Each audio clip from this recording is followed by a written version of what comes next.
Husbands, I want you to stop 3 things right now that are destroying your marriage. Number 1, don't go cold. Don't shut down. Don't pull away. Like, don't do that. Like, don't become an iceberg. And don't give the silent treatment. And I've heard husbands say for many, many years, well, it's better that I go silent than say the things that I want to say, curse or yell. But let me tell you something about the silent treatment. It's hostile. The silent treatment creates hostility. It sometimes can be far worse than yelling or maybe calling names. And I'm not suggesting you do that. But the silent treatment is hostile. It's a form of punishment.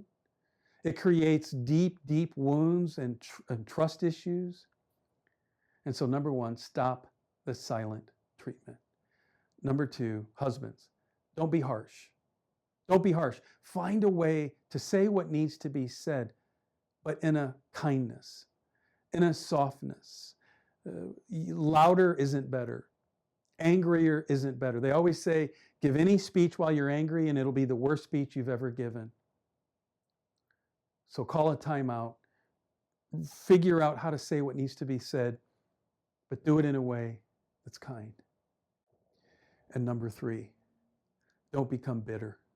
Don't let your heart become hardened. Don't build a wall. Don't guard yourself. Don't stop being vulnerable to your wife. You can share your thoughts, share your pain, share your hurt, share what you need, but by all means, don't become bitter. Because that bitterness is going to build a wall that is sometimes impossible to tear down. But that wall that you're building, it's extremely dangerous. It's not healthy. It's never going to bring you any good. It's never really going to protect you. It's only going to hurt you. And the wall is really going to shield you from all kinds of other things that are good and important, like your relationship with your children or other people or God. And so again, 3 things. Don't go cold. Don't be harsh. And don't become bitter and build a wall. Our process will help you. We can help you find ways to communicate, to improve intimacy with your wife, to win her back, to be better at verbal connection, emotional connection, spiritual connection, which leads to physical connection. We've seen it 1,000 times.